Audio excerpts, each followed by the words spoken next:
E esse tema sobre a reencarnação, ele é muito interessante. Et ce thème qui parle sur la réincarnation, il est très intéressant.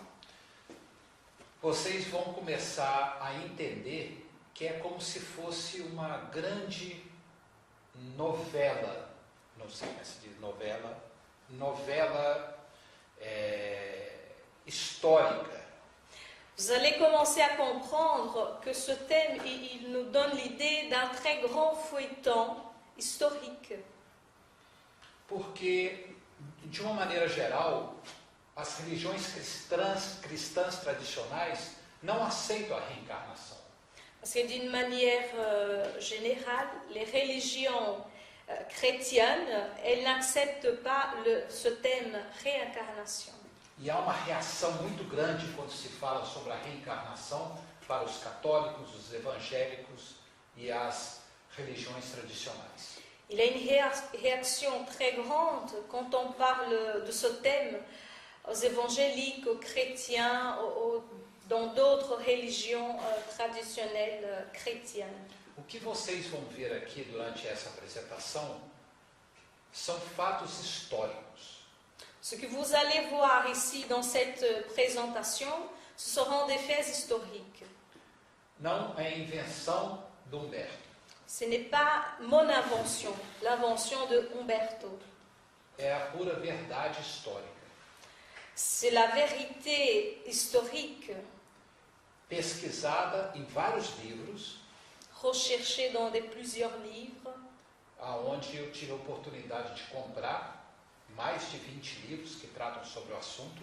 Où j'ai eu la possibilité d'acheter plus de 20 livres qui parlent sur ce thème. Evidentemente, mais os evangelhos e a Bíblia. Évidemment, entre ces livres, il y avait les évangiles et la Bible. E evidentemente pesquisando muitos sites na internet. Et aussi en recherchant dans plusieurs sites internet. Então, nós vamos começar a descobrir se Jesus falava sobre a reencarnação. Et alors, on va commencer à comprendre si Jésus, il parlait de la réincarnation. E se ele falava, por que foi deturpado os seus ensinamentos? Et si Jésus parlait, pourquoi est-ce que ces informations, elles étaient déturpées?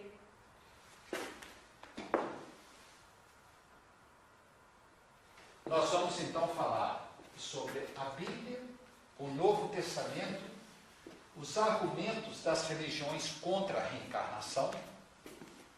Alors nous allons parler sur la Bible, le Nouveau Testament et les arguments contre la réincarnation. Sobre o Império Romano, sur l'Empire romain, o pecado original, a reencarnação, o purgatório, le péché original, la réincarnation et le purgatoire. Nós vamos verificar primeiro dentro da Bíblia. Nous allons tout d'abord vérifier ce qui est dans la Bible. E a Bíblia, aí está já em francês, olha só, a Bíblia é o Antigo Testamento. Et alors la Bible, c'est l'Ancien Testament. Era o documento que Jesus manipulava. C'était le document que Jésus manipulait, utilisait. Porque Jesus era judeu. Parce que Jésus, il était juif. E como tal, ele lia a Torá. Et comme tel, il lisait le Torah. E a Torá, que é o Antigo Testamento. Et c'est le Torah que c'est l'Ancien Testament. Jeremias, capítulo 1, versículo 5. Jérémie, chapitre 1, verset 5. Antes que você estivesse formado no seio da tua mãe, eu já te conhecia. Avant que tu te formes dans le sein de ta mère, je t'ai connu. E eu te santifiquei e vou te fazer profeta Et alors je t'ai para todas as sanctifié, nações. je t'ai établi prophète pour toutes les nations. Se Deus já conhecia, agora você. O segundo, Le deuxième, Eclesiástico, capítulo 3, versículo 15. Ecclésiastique chapitre 3, verset 15. Aí vocês conhecem o francês mais do que eu. E você vê que tem o Eclesiástico, tem as sabedorias de Salomão e tem o Job. Ici, on voit qu'il y a trois sortes de phrases. C'est dans l'Ecclésiaste, la sagesse et aussi Saint Job. Você vê essa segunda aqui das sabedorias. Olha que interessante. Ici, on voit dans la sagesse, qui est très intéressant. Traduz isso no português para mim. Fui uma criança de uma felicidade natural. Eu fui recebido em uma alma boa. Ou, antes, era boa. Eu vim em um corpo são. Eu tinha uma alma, eu nasci com uma alma boa num corpo bom. Significa, se eu não tivesse uma alma boa, eu não iria nascer num corpo bom, num corpo são. Alors, il m'a fait lire en portugais. J'étais un enfant d'un heureux naturel et j'avais reçu en partage une bonne, ou plutôt étant bon. J'étais venu dans un corps sans souillure. Et donc, il nous dit que nous étions bons en âme et nous avions eu un corps aussi bon. Agora o Evangelho. Alors maintenant, on va voir dans l'Évangile. E nesse caso, o capítulo 9 de João. Et dans ce cas, c'est dans le chapitre 9 de Jean. Essa história diz o seguinte: Jesus estava passando e viu uma pessoa cega, que era cega de nascença. Cette histoire, elle raconte le suivant. Jésus, il était en train de passer et il voit quelqu'un qui était aveugle de naissance. E os seus discípulos perguntaram a ele. Et les siens, ses disciples, lui ont demandé: Mestre, quem que foi que pecou para que ele nascesse cego? Ele ou seus pais? Alors ses disciples lui ont demandé: Est-ce lui ou ses parents qui ont commis des péchés? Jesus respondeu: Jésus leur dit: Não foi ele que pecou, nem foi seus pais. Ele está assim para que eu possa fazer uma transformação nele. S'il est ainsi, ce n'est pas à cause d'un péché. S'il est comme ça, ce n'est pas à cause d'un péché, de lui ou de ses parents, mais pour qu'une œuvre de Dieu est très évidente se fasse en lui. Eu queria dizer para vocês que é importante, olha a pergunta dos apóstolos. Je voudrais vous poser cette question pour qu'on voit la question de ces apôtres. Senhor, quem foi que pecou? Ele ou seus pais? Seigneur, qui a commis des péchés, lui ou ses parents? Como que ele iria ter pecado se ele não tinha nascido ainda? Comment cette personne, elle allait commettre des erreurs de péché si elle n'avait même pas encore né? E isso implica que os discípulos já conheciam sobre a reencarnação, senão não iriam perguntar isso. Ça nous donne l'idée que les disciples, ils connaissaient déjà la réincarnation, parce que sinon, ils n'allaient pas faire cette question à Jésus. E a resposta de Jesus não respondeu para ele: vocês são loucos, estão falando como que ele pecou se ele não tinha nascido. Jesus disse: ele não pecou. Quer dizer, o que Jesus queria dizer com isso?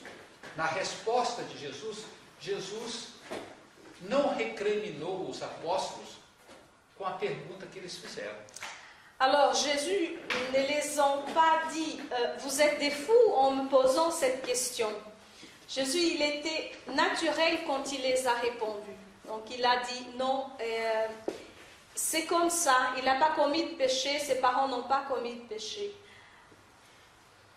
Espera aí só um pouquinho. Isso não fica na gravação porque ele corta, mas eu vou traduzir o pensamento dele, tá? Eu não vou traduzir palavra por palavra.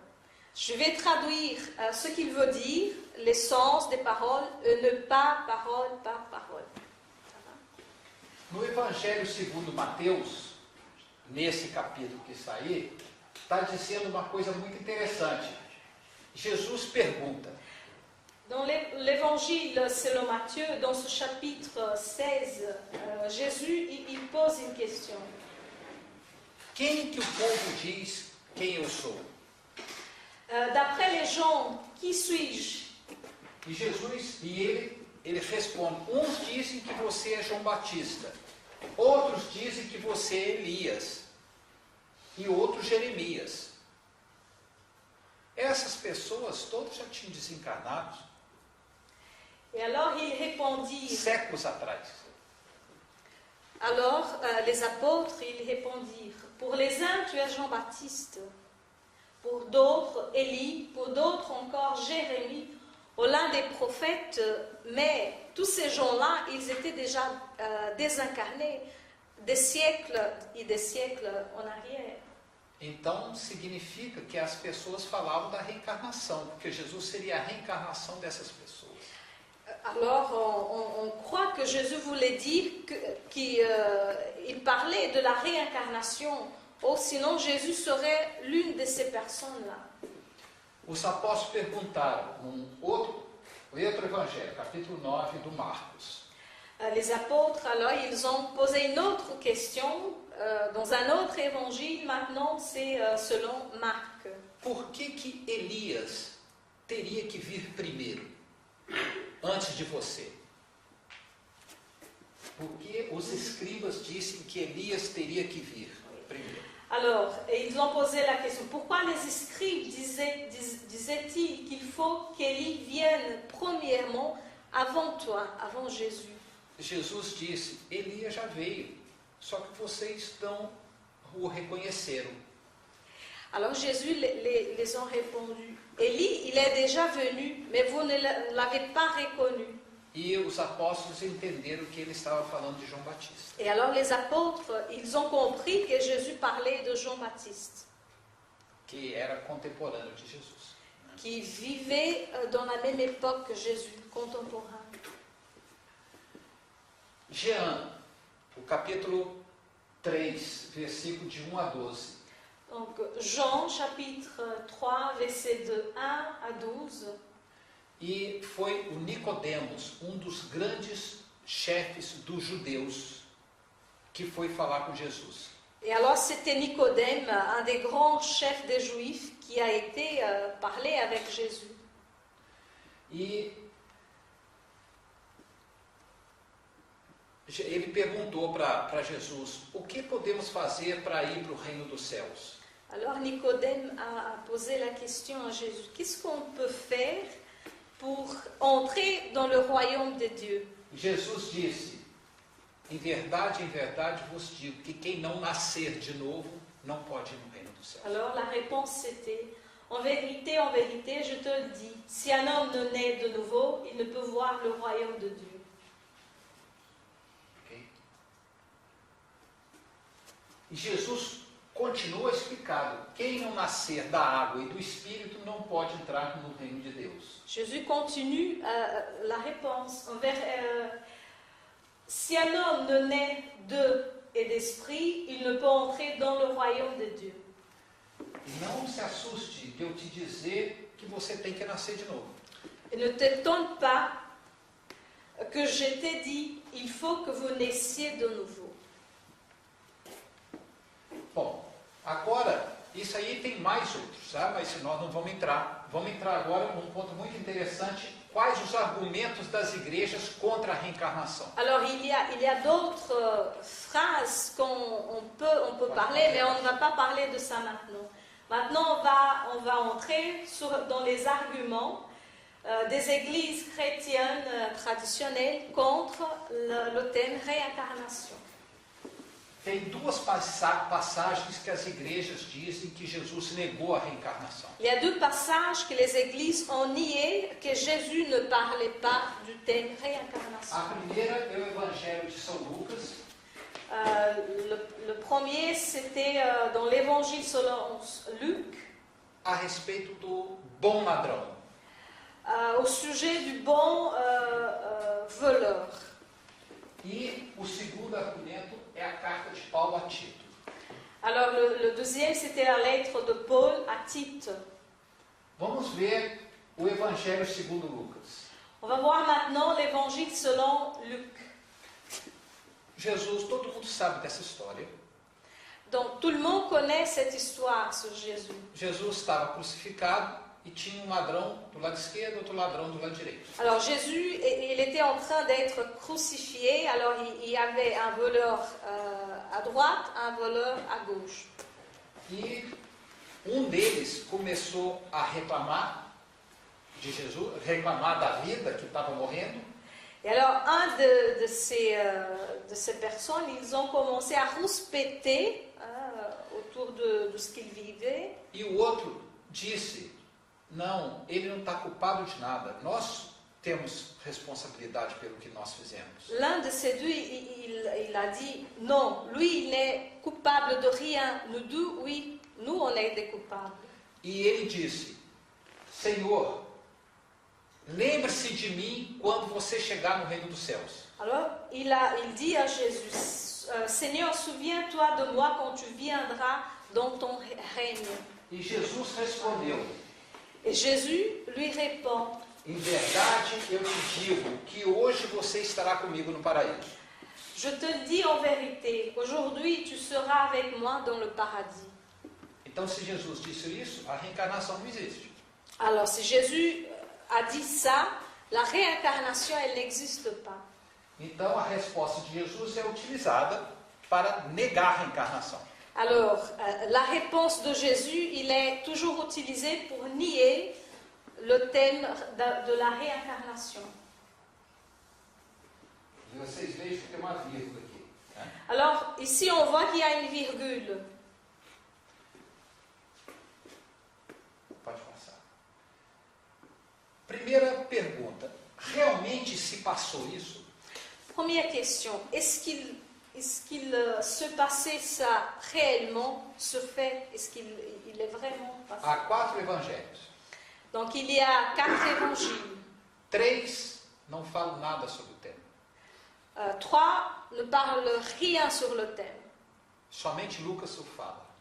Seulement Luc parle de ce sujet-là. E os 3 evangelistas que não falam sobre esse tema, Et alors les 3 évangélistes qui parlent de ce thème, que não falam, Que eles não falam donc sobre les esse 3 tema. évangélistes que ne parlent pas de ce sujet, E eles 3 que viveram com Jesus. et donc ce sont ces 3 qui ont vécu avec Jésus. E Lucas não viveu com Jesus, não Alors, conhecia Jesus. Luc, il n'a pas vécu avec Jésus, il n'a pas connu Jésus. Mas vamos ver o que os outros 3 falaram. Alors ici on va voir ce que les autres 3, ils ont parlé de ça. Mateus, Marcos Matthieu, Marc e o outro, na outra página, e o João. et Jean. Eles só falam que tinham 2 ladrões. Ils parlent seulement qu'il y avait 2 voleurs à côté de Jésus. Não comentam de nenhum diálogo. Et donc ils ne parlent pas d'un dialogue. Dos 4 apóstolos que falam sobre esse tema, Donc entre les 4 apôtres qui parlent de ce thème, Lucas não estava presente nem conhecia Jesus. Luc n'était pas présent dans cette scène et il n'a pas connu Jésus. Marcos e Mateus fugiram de medo Marc de ser presos e et crucificados. Matthieu, ils se sont fuis parce qu'ils ont eu peur d'être emprisonnés avec Jésus. E Jean, era o único, João era o único que estava lá vendo a crucificação de Jesus. Donc Jean, c'était l'unique apôtre qui était présent pendant toute la crucifixion de Jésus. E ele estava junto com Maria, mãe de Jesus, e com Maria Madalena. Lui, il était avec Marie, la mère de Jésus, et Marie-Madeleine. Se Jesus estivesse falando do perdão dos pecados, perdoando aquele ladrão, Donc si Jésus, à un certain moment, il donnait une leçon sur le pardon dans ce moment, Será que João não deveria falar sobre isso, que ele tinha sido testemunha do fato? Ça ne nous fait pas penser que Jean, il n'allait pas écrire de ce fait en profitant du thème pardon. Eu coloquei uma dúvida. Donc j'ai mis un doute. Não significa que não tenha ocorrido. Ça ne signifie pas que ces faits-là, ils ne sont pas passés. Vamos discutir um pouco mais. On va encore discuter autour de ça. O Evangelho de Lucas foi escrito 63 anos, no ano 63 após a morte de Cristo. L'évangile selon Luc, il a été écrit aux environs de 60 ans après Jésus-Christ. E foi escrito em grego. Et il a été écrit en grec. E está perdido o original. L'original, il est perdu. O original que se diz que é original é do século IV. Alors, l'original qu'on considère qui est original, c'est du siècle IV. E está na Biblioteca do Vaticano. Et donc, cet original, on le trouve dans la bibliothèque du Vatican. E como o aramaico na época de Jesus, o grego da época de Jesus não tinha pontuação, não tinha vírgula, nem ponto, 2 pontos, não existia nada. Et alors, à l'époque de Jésus, le grec, l'aramaïque, il n'avait pas des points, des virgules, donc il n'avait pas toutes ces ponctuations-là. Esse é exatamente a cópia em grego. Donc là, on voit exactement la copie telle qu'elle est en grec. Não tem ponto, não tem vírgula, não tem nada. Alors, il n'y a pas de ponctuation, virgule, de point, rien. E aqui está a tradução. Ici, on voit la traduction Em francês. en français. Vamos verificar se você botar alguma pontuação em pontos diferentes, o sentido muda completamente. Alors, on va vérifier si on change les ponctuations, les virgules, si cela change le sens de la phrase. Será que não houve uma força para botar uns pontinhos ali e trocar a vírgula de lugar? Est-ce qu'il n'a pas eu une force qui a fait de sorte qu'on met une virgule ici, un point là-bas? Tem 3 traduções aqui para vocês verem. Ici. Versão 1, 2 e 3 e a versão oficial em cima. Okay. Ici, on a 3 traductions, version 1, 2, 3, et tout en haut, on a celle qui est officielle. A primeira da igreja. La première, celle de l'Église. Eu te digo em verdade, hoje você estará comigo no paraíso. Je te le dis en vérité, aujourd'hui tu seras avec moi dans le paradis. A segunda versão. La deuxième version. Eu te digo em verdade hoje, você estará comigo no paraíso. En vérité, je te le dis aujourd'hui, tu seras avec moi dans le paradis. A versão 2. C'est celle que je viens. Em verdade, eu te digo hoje, você estará comigo no paraíso. Então eu fiz uma troca. Então você vê exatamente aqui, ó. Em verdade, eu te digo em verdade hoje. Ok, bon, je vais parler d'abord la première, maintenant la deuxième. Donc, version alternative 1. Je te dis en vérité aujourd'hui, tu seras avec moi dans le paradis. A segunda. La deuxième, en vérité, je te le dis aujourd'hui, tu seras avec moi dans le paradis. A 3. La troisième, Hoje eu aujourd'hui, te digo em verdade, tu estarás comigo no paraíso. aujourd'hui, je te le dis en vérité, tu seras avec moi dans le paradis. Conclusão. Conclusion. As 3 versões alternativas não negam a reencarnação. Les 3 versions alternatives, elles ne nient pas la question réincarnation. Elas confirmam que um dia, após a sua melhora espiritual, através da vida sucessivas, o bom ladrão estará com Jesus no paraíso. Alors, elle confirme qu'un jour, après son amélioration spirituelle, à travers des vies successives, le bon voleur sera avec Jésus dans le paradis. Na verdade, Jesus consolou o bom ladrão, dizendo: você um dia estará comigo no paraíso. En vérité, Jésus a consolé le bon voleur en le remplissant d'espoir, en disant qu'un jour il sera au paradis. A colocação de vírgula aqui, de uma maneira manipulada, pode modificar frases. Quand on change les ponctuations, les virgules à la fin, au début, au milieu, ça peut changer le sens de la phrase. A carta de Tito é muito mais forte.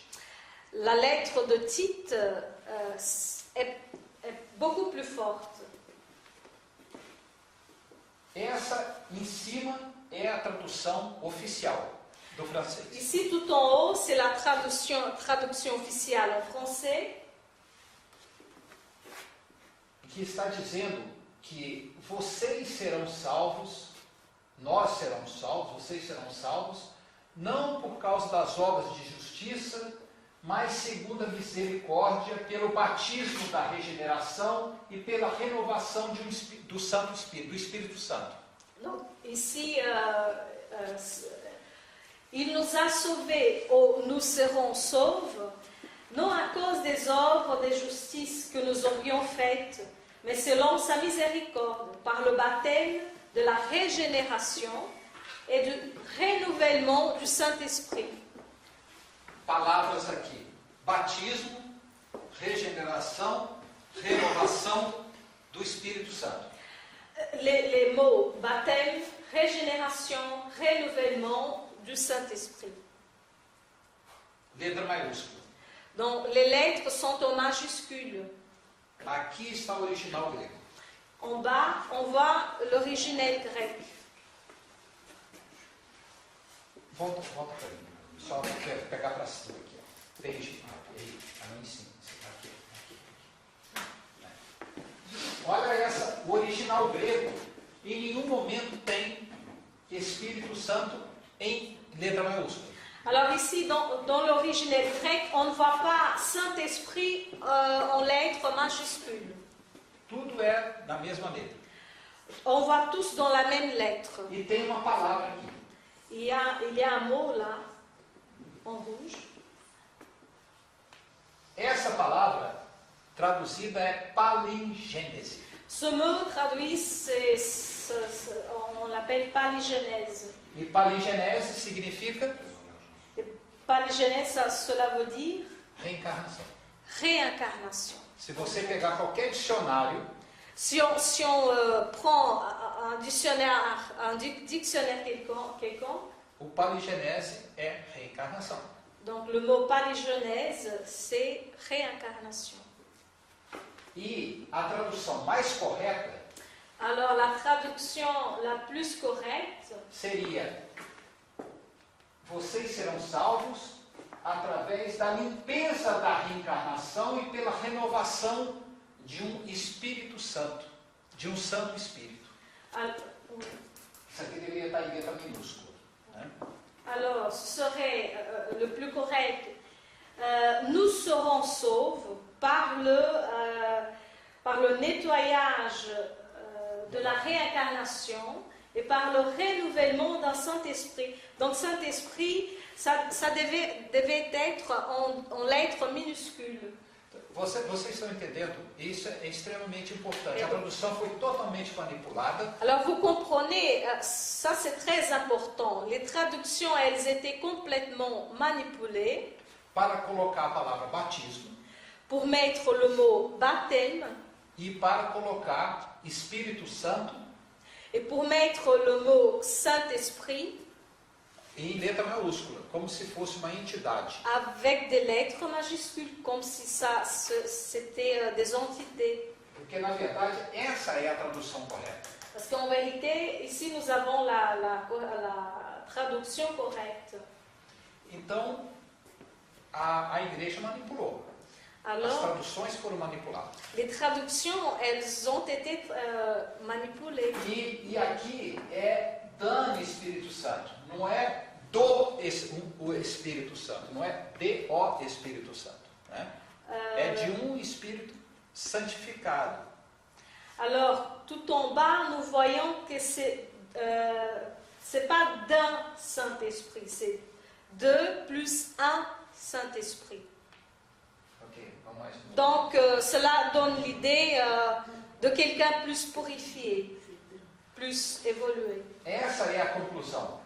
Ici, nous avons la conclusion. Vocês podem ler em francês o que está exatamente significando aqui. Só através de uma purificação do nosso espírito, através das reencarnações, que a gente vai estar melhor.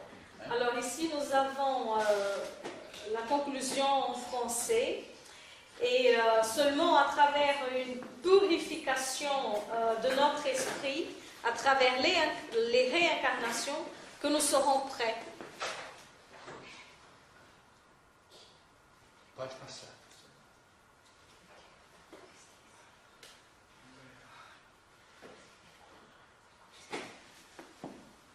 Agora nós vamos falar, esses ensinamentos eram secretos de Jesus? Alors, maintenant, on va discuter. Ces enseignements, ils étaient secrets. Ils étaient donnés en secret par Jésus.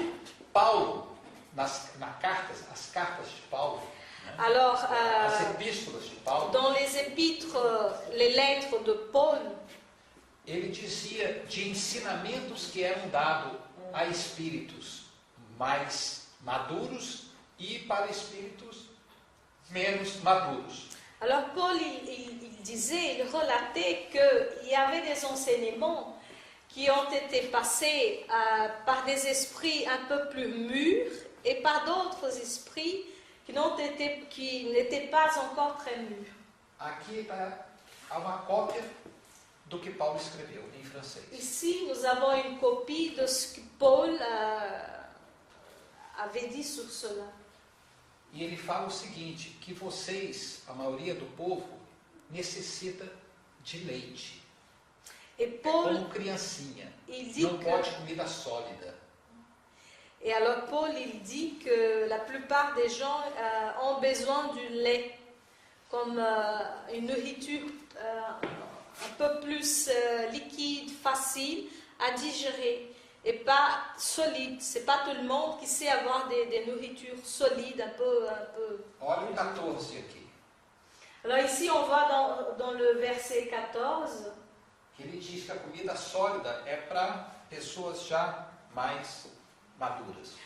Alors, ce qu'il dit dans le verset 14, c'est « Mais la nourriture solide est pour les hommes faits, pour ceux dont le jugement est exercé par l'usage, à discerner ce qui est bien et ce qui est mal. » E olha bem aqui, isso aqui está dizendo que os ensinamentos, a maioria dos ensinamentos tem que ser dado bem devagarzinho para poucas pessoas, é como criancinha. Alors ici, tout en rouge, il dit que les nourritures, comme les enseignements, elles doivent être données de petit à petit, comme si la population avait besoin de cela. E vamos mostrar agora como que os motivos que levaram a igreja no início do cristianismo a condenar a reencarnação. Ici, maintenant, on va voir les motifs que l'Église a donné pour qu'elle change ce thème-là sur la réincarnation. É importante dizer para vocês que nós vamos entrar agora numa história de fatos do cristianismo. C'est important de vous dire que maintenant, on va entrer dans des faits historiques du christianisme. Os ensinamentos de Jesus, os ensinamentos cristãos, eles tiveram que sair da Palestina e chegar na Europa. Les enseignements de Jésus, les enseignements chrétiens, ils ont dû sortir de la Palestine pour venir en Europe. E eles subiram pela Armênia, pela Grécia e chegaram na Europa. Alors ils se sont montés par l'Arménie, vers la Grèce, jusqu'à ce qu'ils arrivent en Europe. E os ensinamentos começaram a ser difundidos por esses todos os países. Et alors, les enseignements, ils ont commencé à être diffusés par tous ces pays. E para evitar uma confusão de ensinamentos, et alors, pour qu'il n'ait pas un désordre avec tous ces enseignements, tinha que haver uma ordem, tinha que ser implementada uma ordem. Alors ils ont trouvé qu'il fallait mettre un ordre.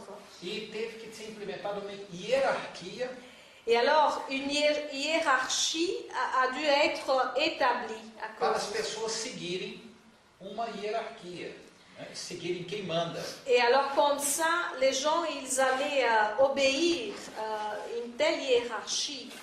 Então, uma ortodoxia foi criada de como ensinar os ensinamentos de Jesus. Et alors une orthodoxie est née de comment enseigner les enseignements de Jésus. Para manter a pureza dos ensinamentos de Jesus e que não fosse deturpado.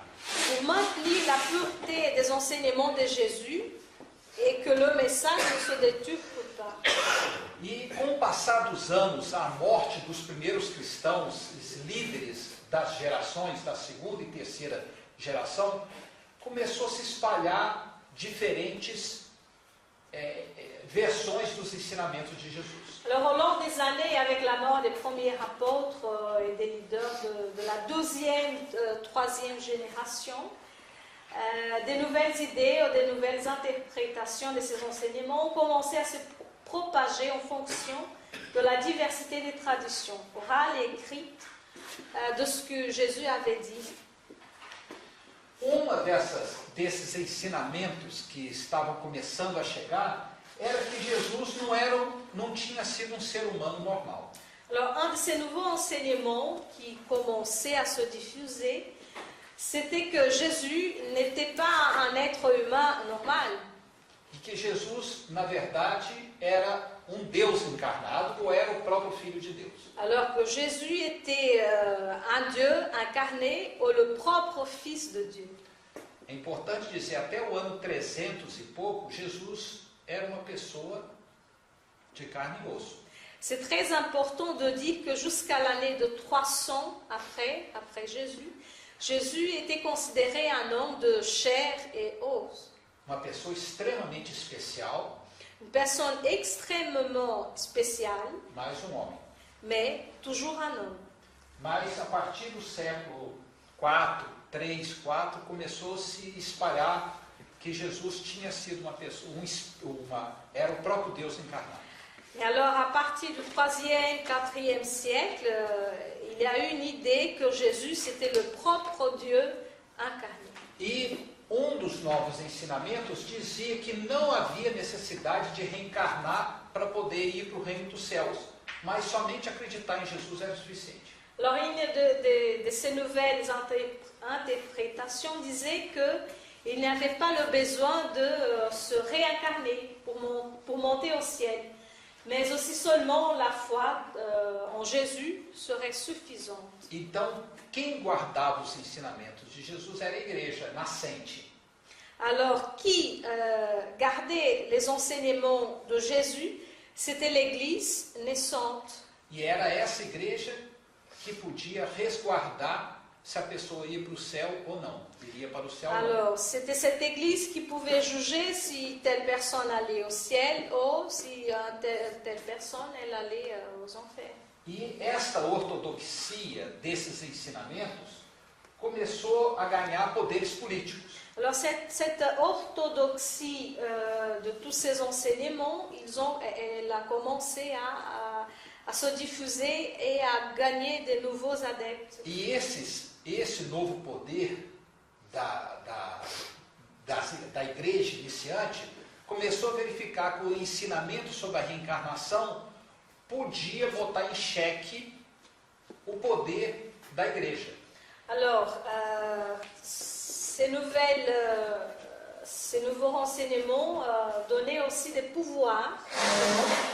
Et pour ces chefs, les enseignements de Jésus sur les vies successives commençaient à planer comme une menace à l'ordre et à la hiérarchie de cette religion et des mouvements contraires à la philosophie réincarniste ont commencé à prendre la forme d'un mouvement orchestré. Então, vocês entendam o contexto até esse momento. Jesus tinha ensinado sobre a reencarnação e durante o primeiro século e o segundo século esse ensinamento era mantido. Alors, voyez-vous que Jésus, il a enseigné sur la réincarnation. Et pendant le 1er, 2e siècle, ce thème, il a été enseigné aux autres. Mas o movimento cresceu tanto que começou a ter grupos poderosos para controlar esses ensinamentos. Mais ce mouvement autour de cet enseignement, il a grandi de façon que il y a eu des groupes pour contrôler tous ces renseignements. Então, esse movimento queria abafar o ensinamento da reencarnação para eles terem mais poder sobre as pessoas. Alors ce mouvement, il voulait de sorte de contrôler tous ces enseignements, comme ça ils allaient avoir des pouvoirs pour pouvoir enseigner comme ils voulaient, en retour à ses propres intérêts. Aí apareceu padre chamado Orígenes. Alors, dans ce contexte, il est apparu un prêtre qui s'appelait Que Origène. nasceu em Alexandria, no Egito, no ano 183. Alors, il est né en Alexandrie en 183. E ele era um discípulo de Clemente, que era um apóstolo, que tinha sido um apóstolo da 4ª geração.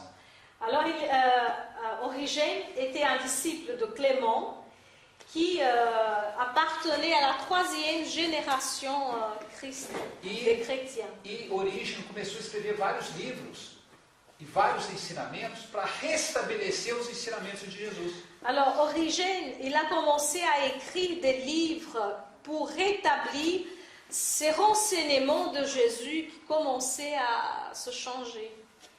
E ele diz o seguinte: a ortodoxia, o controle, tem que ser feito. Alors, il disait que malgré qu'il y a cette orthodoxie, elle doit être établie. Então ele é a favor da ortodoxia, só que ele restabeleceu os ensinamentos de Jesus sobre a reencarnação. Donc il est à faveur de cette orthodoxie, mais lui, il voulait faire de sorte que les enseignements purs se rétablissent. Se vocês forem em qualquer livraria de filosofia aqui na França, aqui na Bélgica ou na França, vocês vão ver os livros de Orígenes. Alors si vous allez dans une librairie, n'importe dans quelle librairie, vous allez avoir les livres d'Origène. E ele fala que Jesus pregava sobre a reencarnação. Et lui, il dit que Jésus, il parlait sur la réincarnation. Dos livros dele, chamado Os Princípios. Donc l'un de ces livres qui s'appelle Principes. Cada alma vem a este mundo fortificado pelas fraquezas ou vitórias de vidas anteriores. Seu lugar nesse mundo, como um vaso escolhido para honrar ou desonrar, é determinado pelos seus méritos e deméritos. Seu trabalho neste mundo determina a vida futura em outro mundo. Donc, un extrait, chacun vient en ce monde renforcé par les victoires ou affaibli par les défaites de ses vies précédentes. Sa place dans ce monde tel qu'un vase choisi pour honorer ou déshonorer est déterminée par ses mérites ou démérites. Son œuvre dans ce monde détermine sa place dans le monde qui suit. Orígenes considerado herético. Donc des origines considérées hérétiques. Sua teologia de origem tentava reviver o excusez-moi, donc Origène, le philosophe, il était considéré comme hérétique. Sua teologia, na verdade, tentava reviver o cristianismo perdido das reuniões íntimas das primeiras agrupamentos cristãos. Infelizmente, 2 séculos mais tarde, seus ensinamentos, a Igreja Católica declarou ele herético, seus ensinamentos proibidos e seus livros mandados ser queimados. Donc sa théologie en vérité essayait de revivre le christianisme perdu, des réunions privées, des premières communautés, des premières écoles chrétiennes. Malheureusement, 2 siècles plus tard, l'Église, alors déjà catholique romaine, lui a déclaré hérétique et ses enseignements une hérésie, parce qu'ils affirmaient la préexistence de l'âme et le besoin de la réincarnation pour la purification de l'esprit. Então, quando ele implementou e escreveu esses documentos, ele foi para restabelecer a ideia reencarnacionista nos ensinamentos de Jesus. Alors, Origène, quand il a établi ce mouvement, c'était pour rétablir l'idée de la réincarnation qui était partie parlée par Jésus. 100 anos depois, 100 ans après, apareceu outro padre, il est apparu un autre prêtre, Arius. Arius, E esse padre, ele foi extremamente importante. Ele pregava também sobre a reencarnação e que a pessoa vai para o céu de acordo com seus atos, que não necessita da igreja para ir para o céu. Alors ce prêtre, il a été très important parce qu'il parlait sur la réincarnation. Et donc il disait que la personne, elle devait s'améliorer, elle devait se réincarner pour pouvoir évoluer. Arius dizia que se Jesus era humano e que tinha se tornado filho de Deus, implicaria que todas as pessoas humanas poderiam também se tornar filho de Deus. Alors il disait que si Jésus était humain et est devenu divin, par ses vertus et non, par la grâce de Dieu, donc il pouvait, cette personne, elle pouvait aussi arriver à la hiérarchie de Jésus. E a única maneira de seguir a Jesus era através das reencarnações. Et l'unique façon de suivre Jésus, c'était à travers les réincarnations. E a ideia foi considerada inaceitável pela ortodoxia de então. Et l'idée, c'était considéré inacceptable pour la religion orthodoxe. Porque Jesus era considerado de natureza diferente. Jesus era Deus e ninguém podia ser igual a Jesus. Parce que Jésus, il était considéré d'une manière différente, alors personne ne pouvait pas être comme Jésus. Se vocês forem na internet procurar controvérsia ariana, existe até hoje muitas discussões a respeito. Alors si vous allez sur l'internet et recherchez controverses ariennes, alors on va voir ces controverses-là que jusqu'à de nos jours, elles sont encore lues. E os ensinamentos de Arius tinham um poder de erodir completamente o poder da igreja. Alors les enseignements d'Arius avaient un potentiel capable de changer complètement la religion de l'époque. Porque ele dizia que a pessoa não precisa da igreja para se salvar. Parce qu'il disait que la personne, elle n'avait pas besoin de l'église pour se sauver. Ele precisa de se melhorar através das reencarnações para poder se salvar. Il avait besoin de s'améliorer à travers les vies successives pour arriver à son but. E foi nos últimos anos de Arius que o movimento cristão, que estava crescendo muito, se tornou a religião oficial do Império Romano. C'est aux dernières années de la vie d'Arius que le mouvement chrétien est pratiquement devenu la religion officielle de l'Empire romain. O imperador Constantino do Império Romano, vendo que o movimento cristão estava crescendo de maneira assustadora e poderia derrubar o poder romano, resolveu, numa decisão política extremamente hábil, transformar a religião romana, a religião cristã, na religião de Roma. L'empereur Constantin, en voyant que ce mouvement pourrait renverser les structures du pouvoir de l'Empire, a pris une décision politiquement impeccable, celle de sortir de la clandestinité et de légaliser la religion chrétienne. Vocês veem que a religião do Império Romano era aqueles deuses, diversos templos, Deus da guerra, Deus do amor, Deus de não sei o que, tinha vários templos aos deuses. Alors vous voyez que dans la religion de Rome, il y avait plusieurs dieux, dieu de la guerre, Dieu de la cueillette, donc pour chaque dieu il y avait un temple. Ele foi politicamente impecável. Il a été politiquement impeccable. Porque ao momento que ele pegou aquela religião nascente que poderia desestruturar o império e transformou na religião oficial, Alors, du moment qu'il a pris toute cette religion que vient de naître et a transformé cette religion comme la religion officielle de l'État, o que aconteceu? Ele acabou com aquela revolução, aquele potencial guerra que iria haver, alors qu'est-ce qui s'est passé? revoltas, Il est arrivé à finir avec toutes les guerres qu'il y avait autour de la religion. e a partir daquele momento ele deu todos os templos religiosos para a igreja nova. Alors à partir de ce moment, Constantin, il a donné tous les temples qui appartenaient aux dieux à cette nouvelle religion. Então o cristianismo que era clandestino Alors le chrétianisme qui était clandestin, era agora oficial c'était maintenant officiel. e ganhou todos os templos que existiam que eram dedicados aos deuses pagãos. Alors il a eu comme cadeau tous les temples qui étaient considérés aux dieux qui étaient païens. Foram retiradas as imagens dos deuses pagãos Alors toutes les images des dieux païens, elles ont été enlevées. e foram colocadas as imagens dos apóstolos. Alors elles étaient remplacées par les images des apôtres.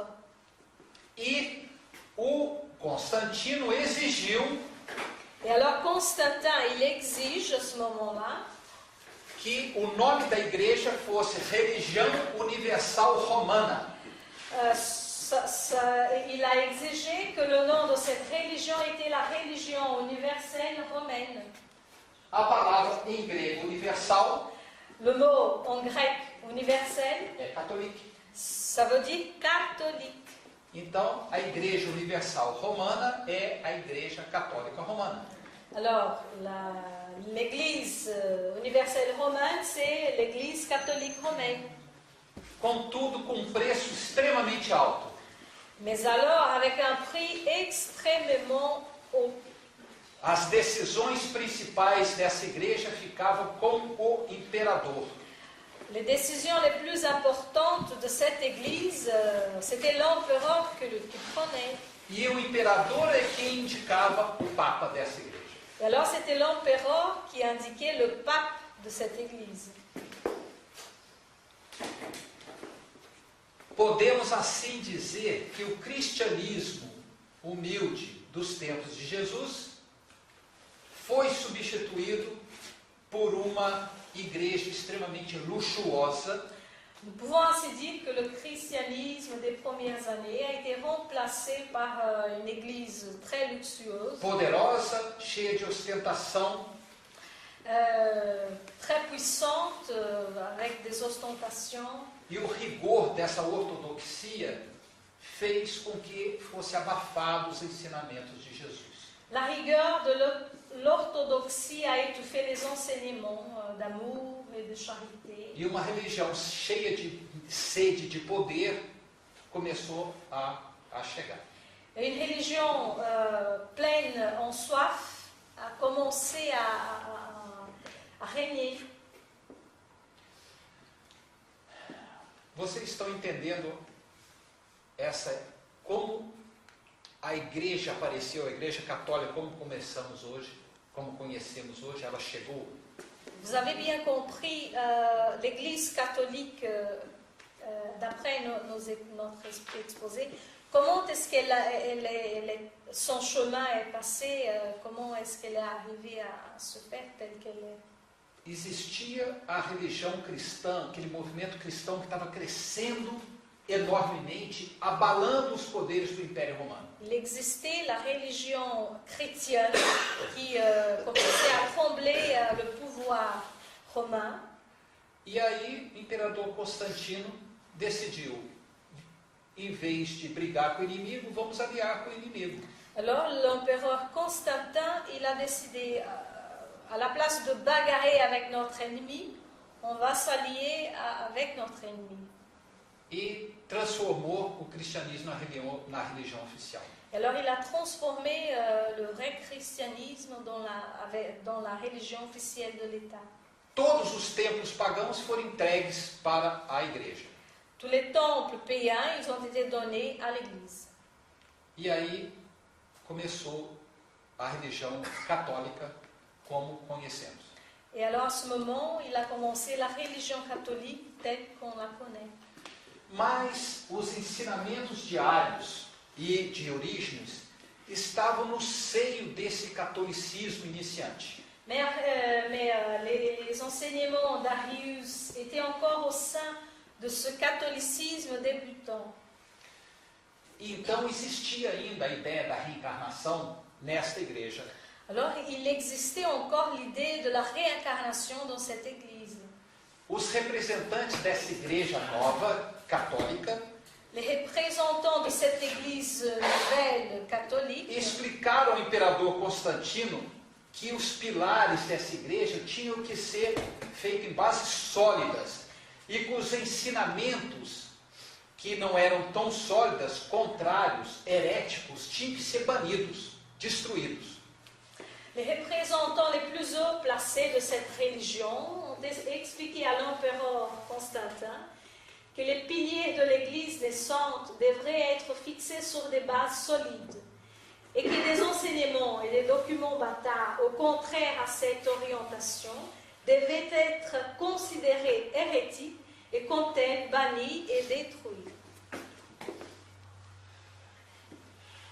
Constantino aceitou as recomendações desses poderosos da igreja e convocou um concílio ecumênico na cidade de Niceia, na Turquia, onde as principais resoluções foram tomadas. Documentos de Orígenes e diários foram considerados heréticos e foram todos queimados. Constantin a accepté les recommandations et a convoqué le concile écuménique de Nicée en Turquie, où les principales résolutions ont été approuvées. Les documents et les enseignements d'Origène et d'Arius ont été condamnés. Les documents qui montraient que Jésus enseignait réincarnation ont été supprimés et leur destruction recommandée. A Igreja Católica conseguiu reunir 800 bispos. L'Église catholique avait l'occasion de convoquer, réunir 800 évêques. E 500, perdão, a igreja naquela época tinha 800 bispos. L'Église à l'époque, elle avait 800 évêques. 500 viviam em Roma e 300 na Turquia, na Niceia. 500 vivaient à Rome et 300 à Nicée, en Nicée. E o Papa vivia em Roma.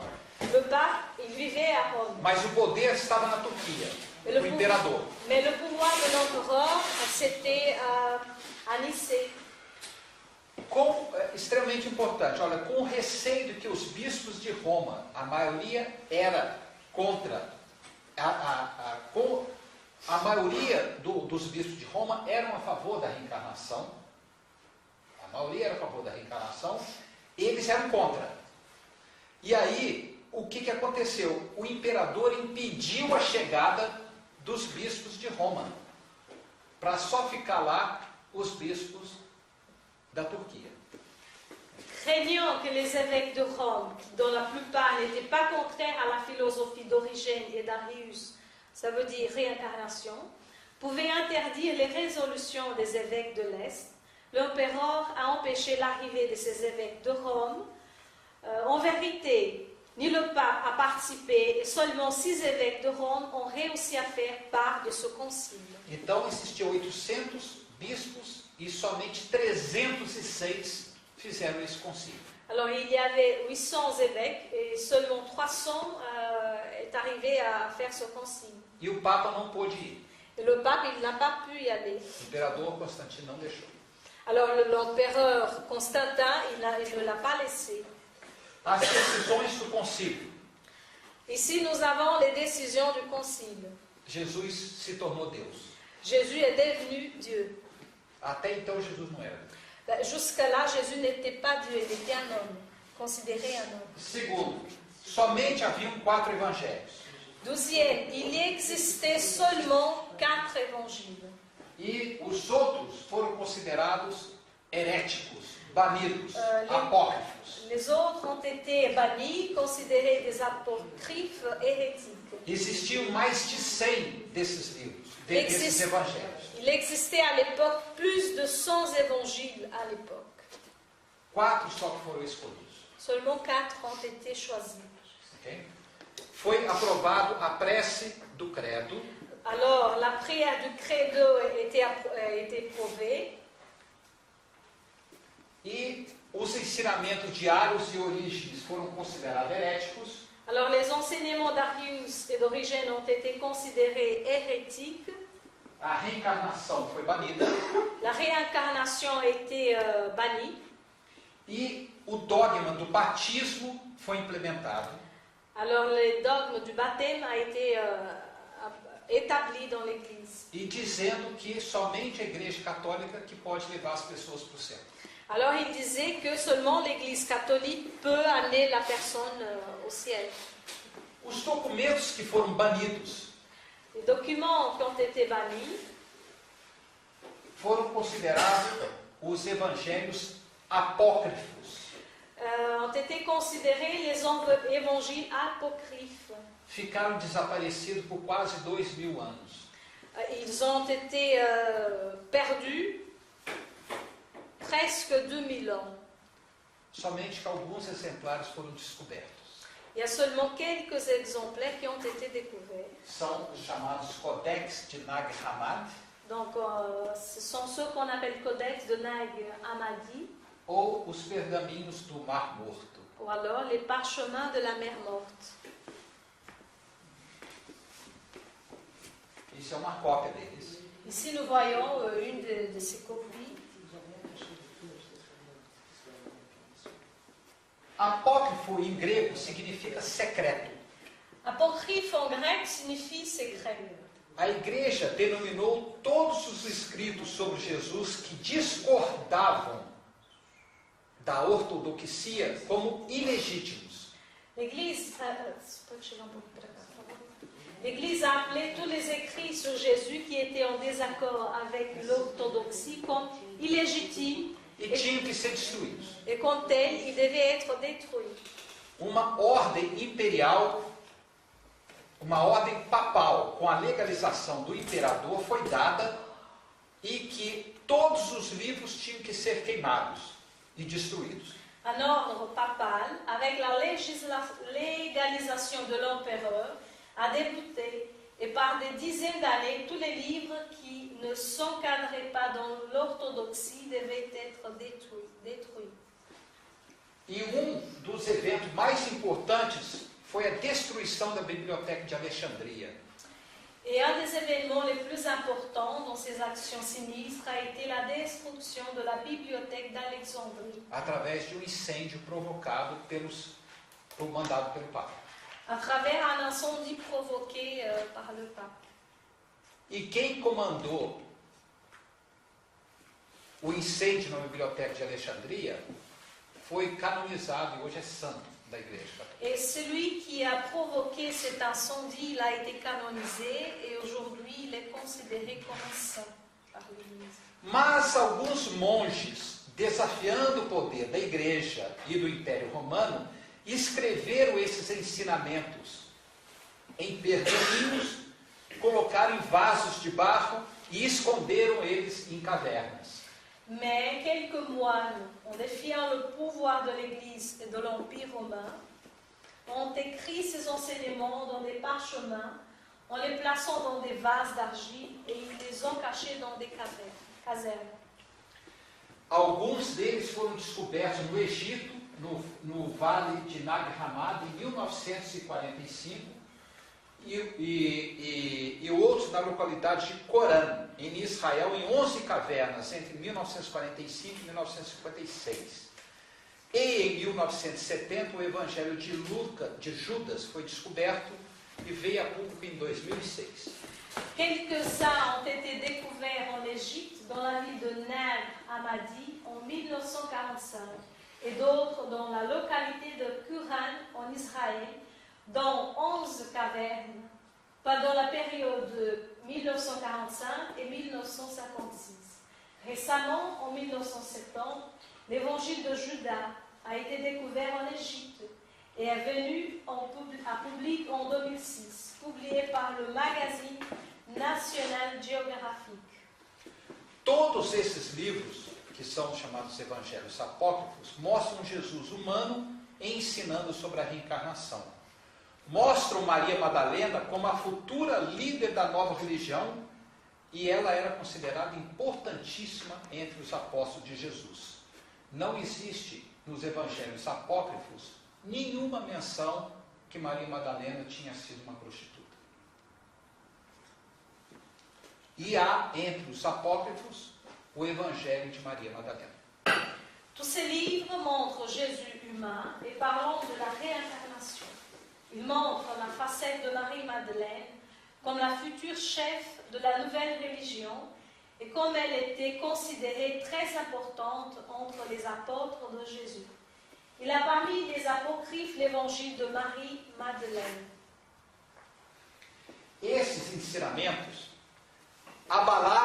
esses escritos abalaram os ensinamentos tradicionais dos 4 evangelhos, foram colocados outros evangelhos de Tomás, de Felipe, de Maria, de Pedro, todos eles que deveriam ter sido destruídos. Ces écrits ont ébranlé les enseignements traditionnels des 4 évangiles, car ils ont été dévoilés plusieurs autres évangiles, comme celui de Thomas, Philippe, Marie, Pierre et beaucoup d'autres écrits qui devraient avoir été totalement détruits par les décisions du Concile de Nicée. Alguns desses ensinamentos desses evangelhos. Quelques-uns de ces enseignements, de ces évangiles apocryphes. O 84, 84, de Tomás. de Thomas. Quando vocês se veem como são agora, vocês se sentem felizes. Mas se vocês tivessem visto suas imagens que existiram antes, vocês estariam muito tristes. Quand vous vous voyez votre forme, vous vous réjouissez. Mais quand vous verrez les originaux qui étaient en vous au commencement, que ne meurent jamais, ne se manifeste, comment pourrez-vous le supporter? E esse não está traduzido, orem e vigiem, para que um dia vocês não precisam mais nascer na carne, que possam se livrar das amarras dessa vida. Priez et surveillez, pour qu'un jour vous n'avez pas le besoin de naître dans la chair, et que vous puissiez vous livrer des souffrances de cette vie. Outro, esse de João, apócrifo. Ici, un autre livre de Jean, mais l'apocryphe.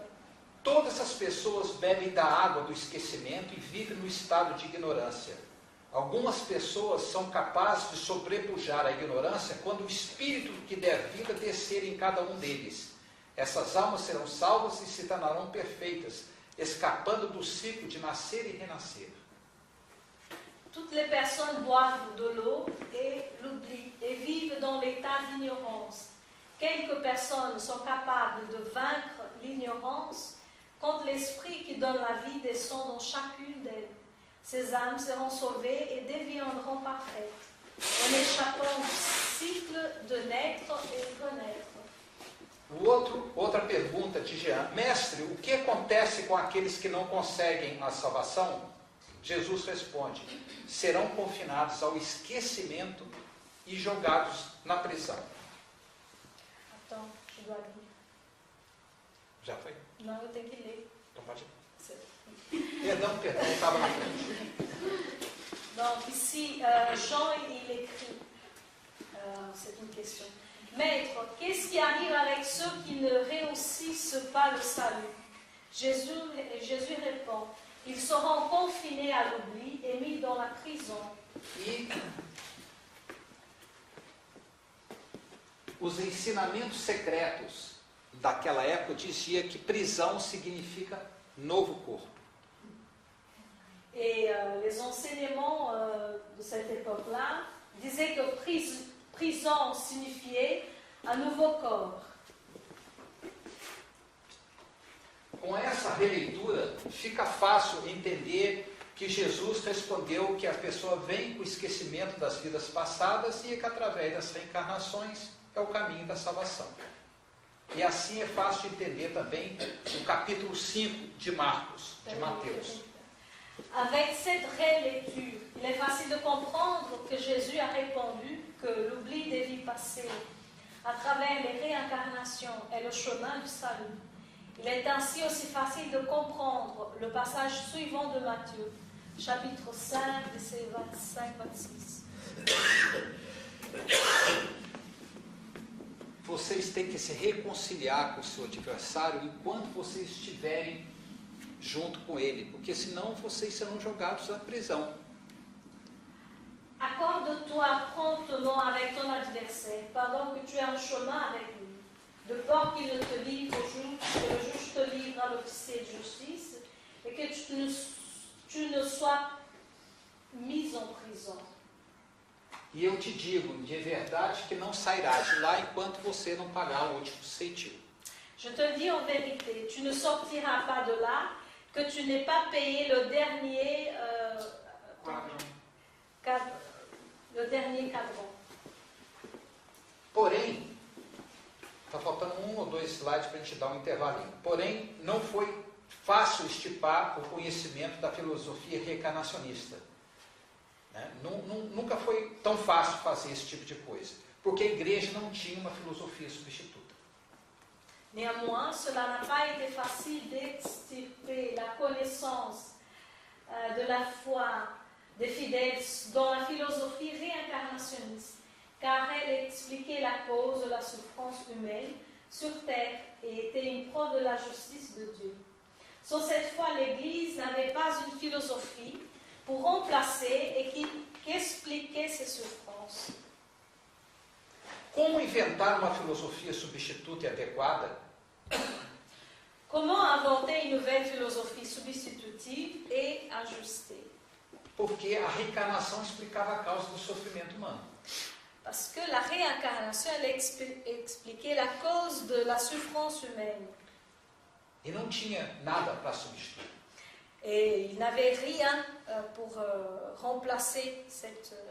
Os doutores da igreja resolveram estudar todos os livros e um filósofo chamado Agostinho, mais ou menos 60 anos depois do concílio de Niceia, criou a teoria do pecado original. Les docteurs de l'Église catholique ont étudié profondément les enseignements bibliques et finalement un prêtre philosophe nommé Augustin, à plus de 60 ans après Nicée, a développé la théorie et ensuite le dogme de l'Église catholique sur le péché originel. Este dogma explica o sofrimento humano como tendo sido causado pela desobediência de Adão a Deus e de ter caído na tentação do pecado através da Eva. Ce dogme explique la souffrance humaine en ayant été causée par la désobéissance d'Adam à Dieu, en succombant à la tentation du péché à travers sa femme Ève. Essa filosofia ensina que a humanidade é naturalmente má e paga pelos erros de Adão e Eva, nossos pais ancestrais biológicos. E sofremos por causa do erro deles. Assim, nós somos nascidos através de um pecado original, transmitindo através do sêmen durante a relação sexual que nos deu origem. Isso é grave. O sexo tornou pecado a partir dessa época. Né? Após mais de 100 anos de intenso debate, 100 anos, não é 6 não, 100 anos, essa teoria ganhou força e foi aprovada como dogma no Concílio Ecumênico de 529. Cette philosophie enseigne que l'humanité est naturellement mauvaise et doit payer à travers la souffrance par les erreurs d'Adam et Ève, nos parents ancestraux biologiques. Ainsi, nous sommes tous nés avec un péché originel, transmis à travers le sperme pendant la relation sexuelle qui nous a donné l'origine. Après plus de 100 ans, pas 6 ans, D'intenses débats, cette théorie a gagné de la force et a été approuvée comme dogme et doctrine de foi en 529 au Concile d'Orange. Essa teoria explicou por que todo mundo sofre. Et alors cette théorie explique pourquoi nous tous on souffre. Essa filosofia foi tão conveniente à igreja, pois pregava que o homem era naturalmente mau, incapaz de alcançar a salvação por si só. Somente a igreja poderia destruir a natureza má do homem. E ela era favorável aos governantes de então, porque somente através de governantes poderosos poderiam prender e orientar as pessoas. Cette philosophie du péché original convenait à l'Église, puisqu'elle disait que l'homme était naturellement méchant et incapable d'atteindre le salut de lui-même. Ainsi, l'Église seule pourrait détruire cette nature mauvaise et l'emmener au salut. Cette théorie était aussi suffisamment favorable aux gouverneurs de l'époque, parce que seulement à travers des gouverneurs puissants et des lois dures, la nature mauvaise de l'homme pouvait être contrôlée. Como vemos, não foi fácil para a Igreja Católica tirar a filosofia reencarnacionista do seu seio. A controvérsia do pecado original existe até hoje. A teoria foi tão importante que o Agostinho foi canonizado e foi chamado de Santo Agostinho. Ele foi santo por causa disso. Attends, je dois lire. Comme nous pouvons voir, il n'a pas été facile pour que l'Église catholique extirpe la philosophie réincarnationniste de son sein. La controverse du péché original persiste jusqu'à aujourd'hui. Néanmoins, cette théorie a été si importante pour l'Église catholique qu'Augustin a été canonisé et reconnu comme saint à cause de cette théorie. Mas, está certo isso mesmo. Mas havia um problema grande sobre o pecado original. Ele explicava por que as pessoas sofrem, mas não explicava por que um sofre mais que o outro. Ora, se o pecado era o mesmo, por que um sofre mais que o outro? A resposta da igreja era que todos seriam salvos pelo batismo e pelo sangue de Jesus um dia. Mais il y avait un grand problème par rapport à la théorie du péché originel. Elle expliquait parce que l'humanité souffrait, pourquoi l'humanité souffrait, mais elle n'expliquait pas pourquoi qu'un souffrait plus que les autres. Néanmoins, si le péché était le même, pourquoi les uns souffraient plus que les autres? La réponse de l'Église était que tous seraient sauvés à travers le baptême et par le sang renversé dans le sacrifice de la crucifixion de Jésus. Mas foi somente no concílio de Constantinopla de 553 que a filosofia reencarnacionista recebeu seu ataque mortal. Mais seulement au concile de Constantinople en 553 que la philosophie de la réincarnation a reçu son attaque mortelle. É importante considerar o que os historiadores revelam a respeito dos bastidores deste concílio ecumênico convocado pelo imperador Justiniano. Só um pouquinho. Perdão. Il est important de considérer que ce que les historiens révèlent concernant les coulisses de ce concile, convoqué par l'empereur Justinien. E aí tudo tem que ver com uma mulher. Mais alors, la femme, elle doit être en tout.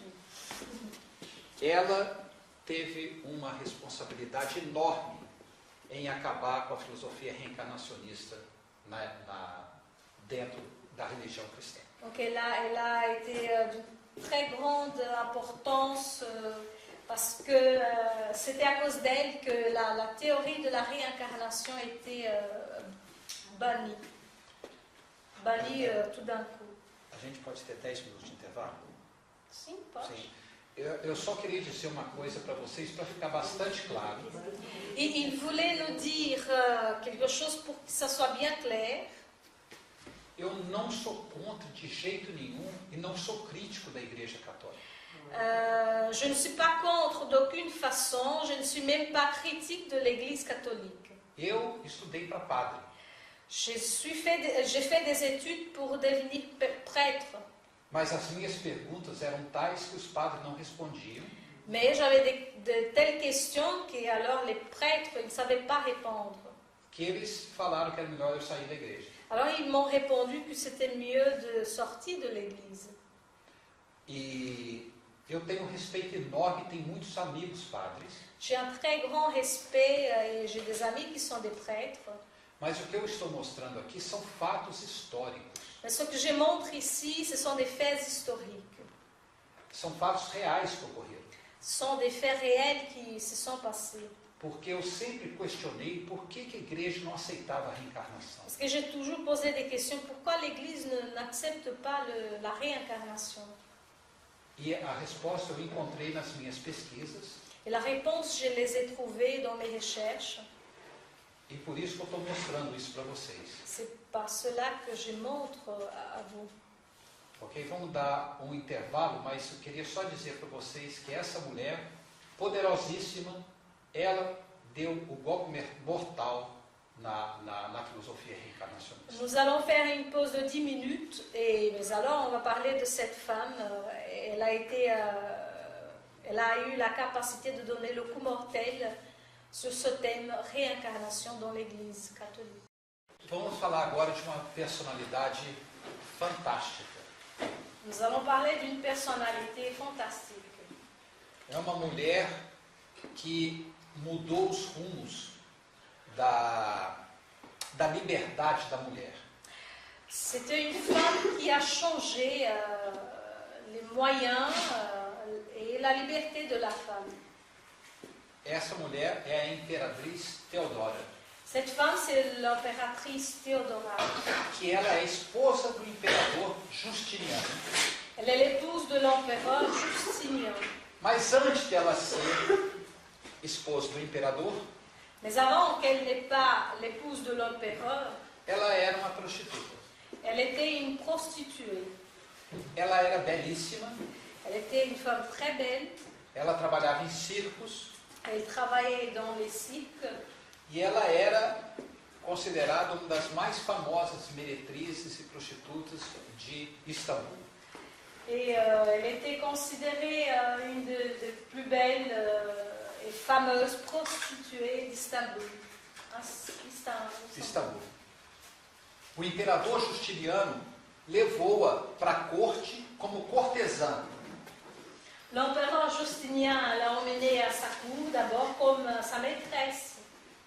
E depois de algum tempo se casou com ela, se apaixonou por ela, se casou e a transformou em imperatriz. Après un certain temps, il est tombé amoureux, il l'a épousée, elle est devenue l'impératrice.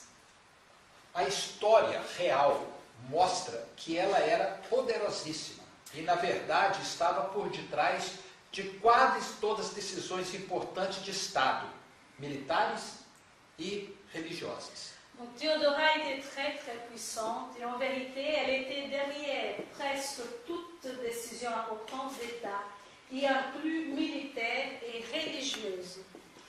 Mas o seu passado a incomodava e suas ex-colegas de profissão a tinham como modelo e referência. Porém, havia outros que colocavam como motivo de piada, de pilhéria e de chacota. Mais son passé l'a dérangée et ses ex-collègues de profession l'avaient comme modèle et référence. Néanmoins, il y avait d'autres qui la voyaient comme source de moquerie.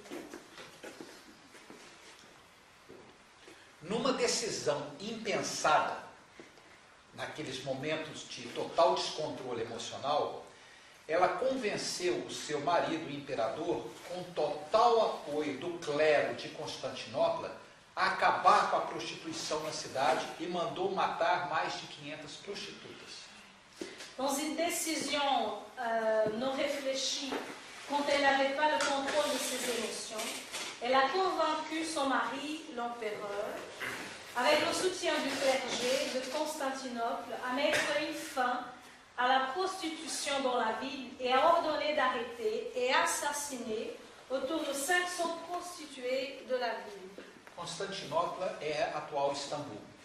Donc Constantinople, c'est l'actuelle ville d'Istanbul. A repercussão deste ato dela naquela região foi a pior possível, como era de se esperar.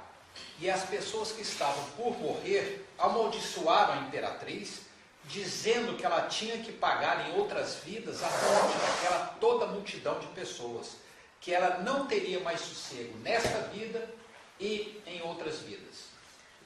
La répercussion dans la région a été pire possible. Comme on pouvait s'attendre, et celles qui devaient mourir ont maudit l'impératrice en disant qu'elle devrait payer dans d'autres vies le décès de ces gens. Qu'elle n'aurait plus de tranquillité dans sa vie et ni dans les prochaines incarnations. Teodora, apavorada com essa maldição, em consultas com o alto clero de Constantinopla, resolveu pedir ao imperador que convocasse um concílio ecumênico que pudesse fim à filosofia reencarnacionista, que ela não queria reencarnar. Et donc, Théodora, elle voulait jamais réincarner à cause de la malédiction. Terrifiée avec cette malédiction, elle se consulte avec le haut clergé de Constantinople et décide de demander à l'empereur de convoquer le concile qui mettrait fin à cette philosophie réincarnationiste. Ela acreditava que, se o Papa aprovasse o banimento definitivo da filosofia reencarnacionista, pois o Papa era o representante de Jesus e de Deus na Terra, ela não necessitaria de reencarnar e, como tal, não necessitaria pagar o débito de 500 vidas.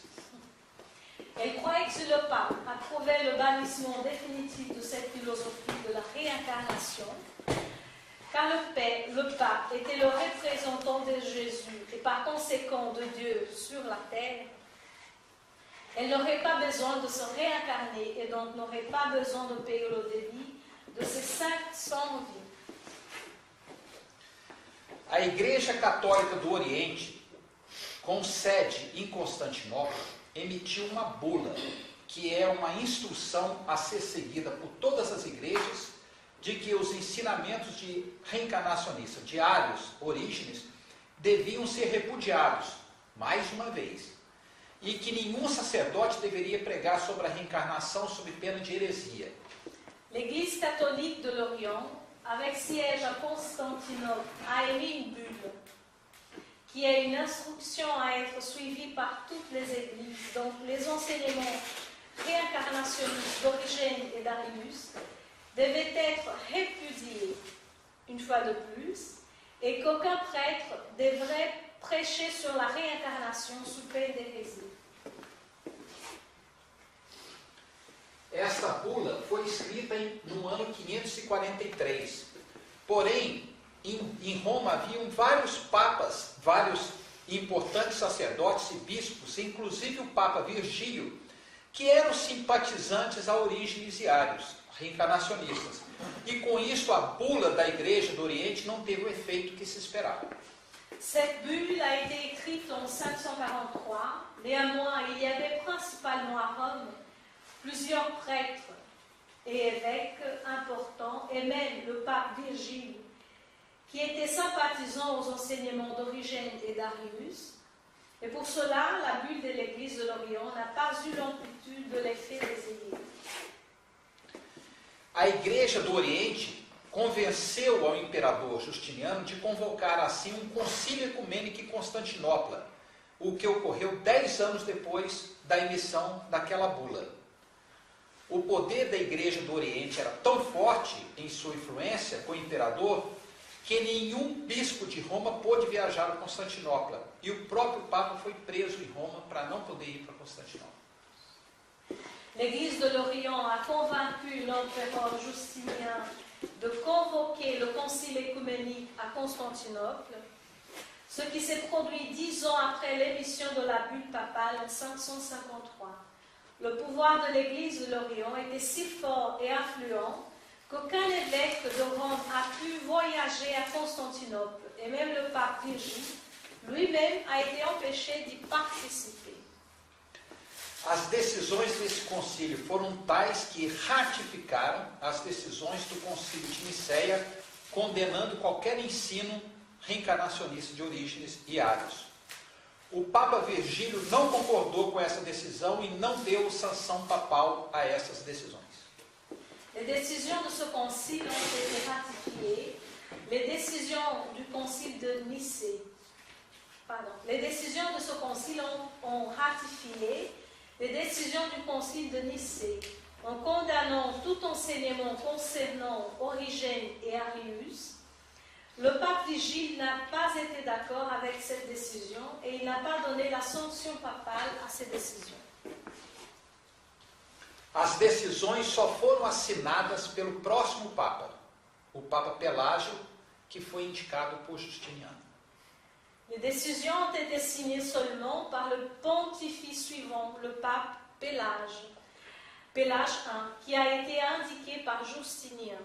A Igreja Católica, por fim, após mais de 400 anos após Orígenes, estipou dos seus cânones qualquer referência à reencarnação e luta, desde então, em manter o domínio e a prerrogativa de ser o único caminho para a salvação das nossas almas. L'Église catholique, finalement, après plus de 400 ans après Origène, a extirpé de ses canons n'importe quelle référence à la réincarnation et combat depuis lors pour maintenir le contrôle et la prérogative d'être le seul chemin pour le salut de nos âmes.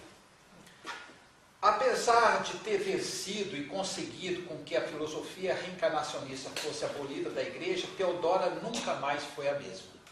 Malgré avoir reçu son but de faire supprimer la philosophie réincarnationniste de l'Église, Théodora n'a plus être la même personne. Arrependida do que ela tinha feito, ela iniciou um programa social de suporte às mulheres em geral. Repentie dont elle avait fait, elle a initié un programme social de support aux femmes en général. O trabalho social de Teodora.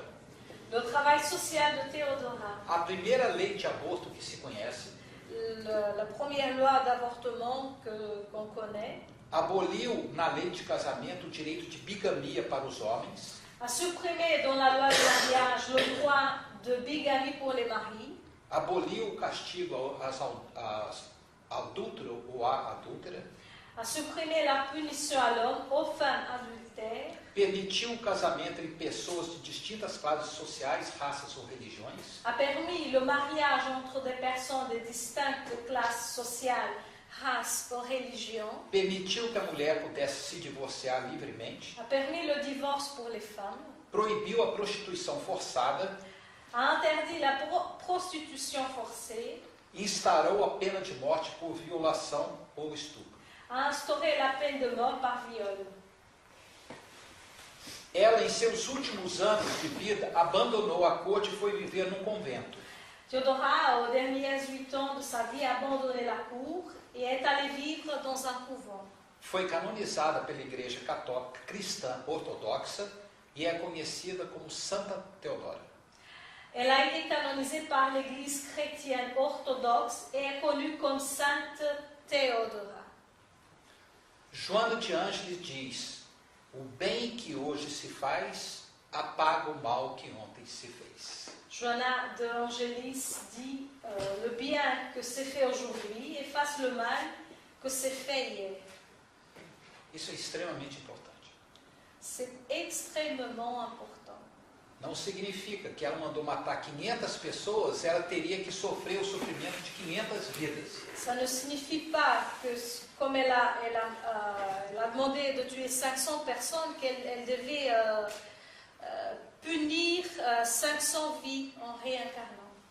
Quando ela se arrependeu, ela fez um trabalho social enorme de proteção à minoria das mulheres na região. Quand elle s'est répandue, elle a elle a fait un travail énorme pour la minorité.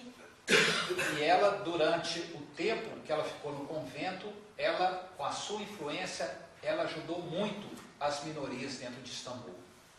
Et pendant le temps qu'elle est passée au couvent, elle a aidé beaucoup aux gens moins démunis.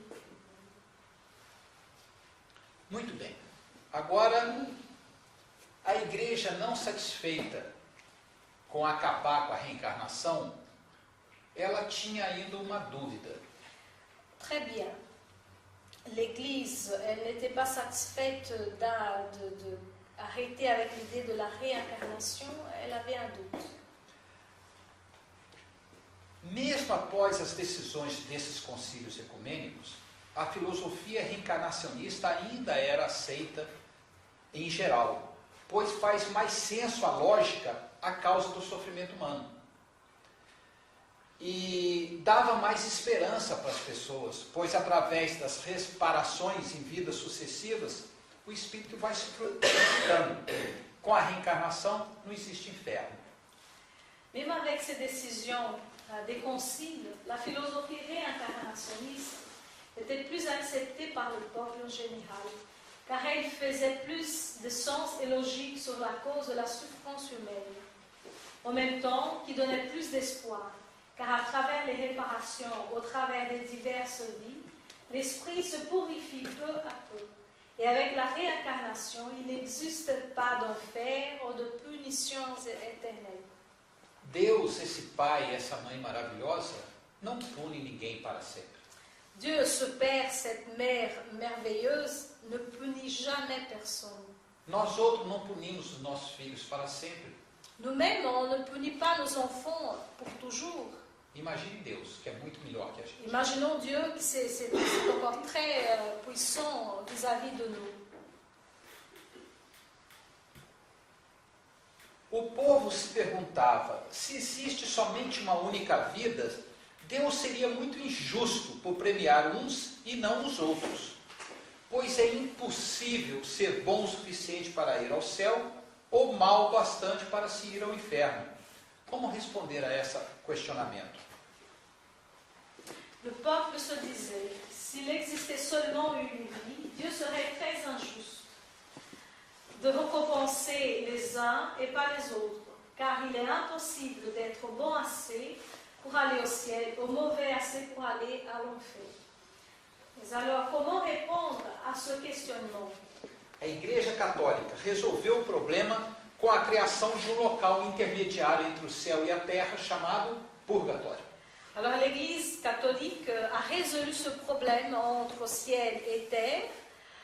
Ils ont trouvé un endroit intermédiaire que c'est le purgatoire. No ano de 493, o Papa aprovou a existência do purgatório, um local de purificação onde as almas esperariam sua purificação queimando seus pecados para poder atingir o céu.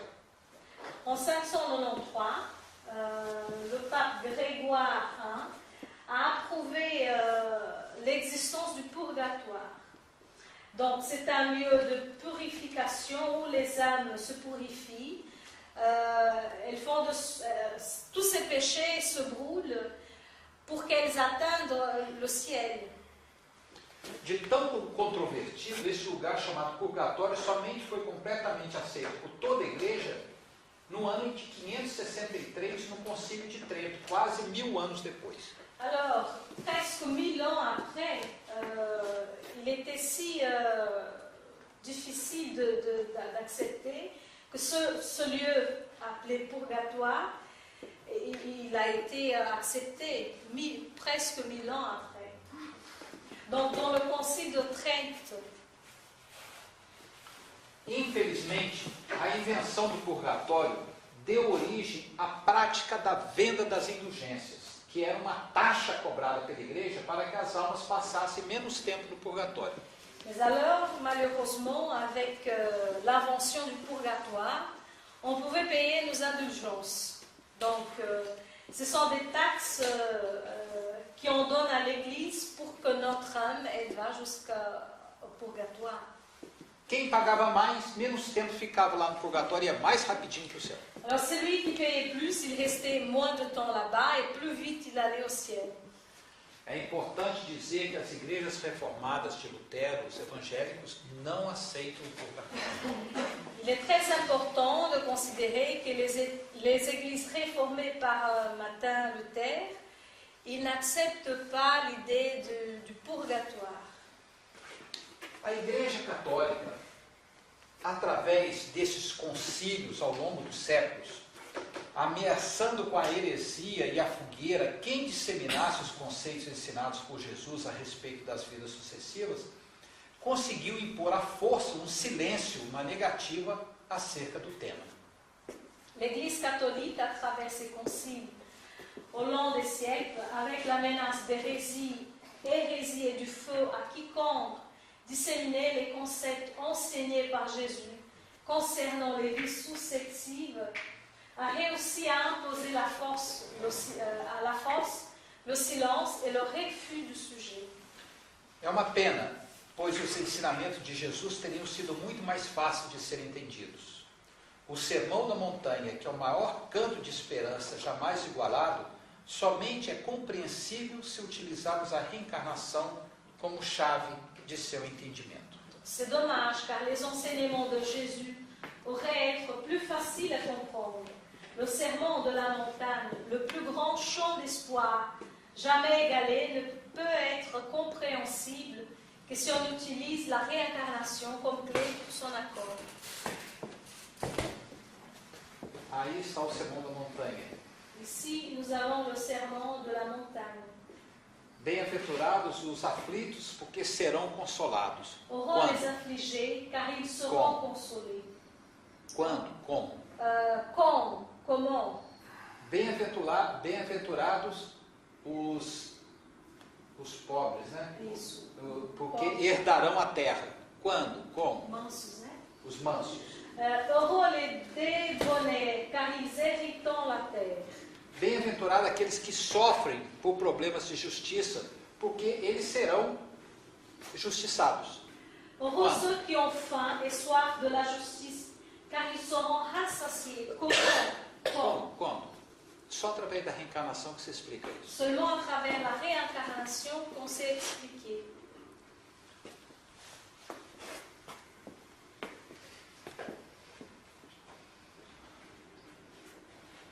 Eu queria só explicar aqui, eu não sei o que está escrito aí. Inferno e Gênero. Inferno e Gênero. Eu só queria dizer para vocês o seguinte: Jesus nunca falou sobre inferno. Je voudrais justement vous expliquer, Jésus il n'a jamais parlé d'enfer. Jesus usava a palavra Gehenna. Jésus employait le mot gêne. Se vocês pegarem o Evangelho, vocês vão ver que Jesus só fala Gehenna. Donc si vous prenez l'évangile, vous allez voir que Jésus parle uniquement de gêne. O que é Gehenna? Qu'est-ce que cela veut dire, gêne? Gehenna era o sistema de queima de resíduos, lixos da cidade de Jerusalém. Gêne, c'était un système de brûlure, de résidus, de poubelles de la ville où il habitait. Ele era um depósito de lixo onde eram jogados todos os lixos, mais os corpos dos criminosos, mortos evidentemente, mais os animais. Donc c'était un dépôt où on brûlait tout ce qui était poubelle, tout ce qui était des corps de criminels, des animaux. Ali eram jogados carvão. Et là on mettait du charbon dedans. E tacado fogo. Et alors on mettait du feu.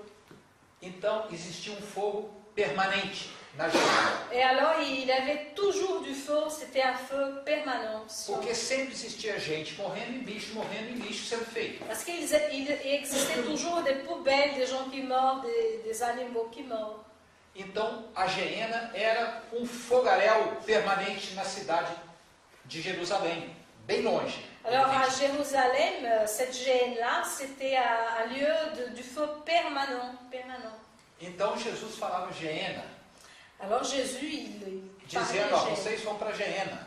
Il disait alors vous allez à la Gêne. Então o que eu quero dizer para vocês é que nunca houve essa essa ideia de Jesus dizer que as pessoas iam morrer e iam para o inferno. Ce que je voulais vous dire, c'est que Jésus il n'a jamais parlé sur le fait que nous allions aller aux enfers, à l'enfer. Para nós espiritistas, a reencarnação é uma verdade inquestionável. Pour nous, les spiritistes, la réincarnation, c'est une question inquestionnable. As razões são simples, são lógicas. Les raisons sont simples, logiques. Se Deus é Pai, justo e bom, como permitiria e por que nascer pessoas em berços esplêndidos e outras em tanta miséria, doentes e circunstâncias tão díspares? Si Dieu est Père, juste et bon, pourquoi il permettrait la naissance des personnes dans des riches berceaux et d'autres dans autant de misère, sous des conditions tellement dissemblables? Por que nascem crianças cegas, com câncer e tantas doenças tristes? Pourquoi des enfants naissent aveugles avec du cancer et d'autres souffrances aussi tristes? Essa vida que nós vivemos é uma oportunidade única para a gente se transformar no homem velho dos egoísmos e mesquinharias que a gente tem numa pessoa reformada, numa pessoa melhor. Notre vie présente est une occasion unique pour transformer le vieil homme, avec son égoïsme, ses mesquineries, dans un être renouvelé. Combater as nossas más inclinações é a meta principal dessa encarnação. Fazendo com que hoje sejamos melhor do que ontem e amanhã melhor do que hoje. Combattre nos mauvaises inclinations est l'objectif principal de chaque incarnation, en faisant de sorte qu'aujourd'hui on soit mieux qu'hier et demain qu'on soit mieux qu'aujourd'hui.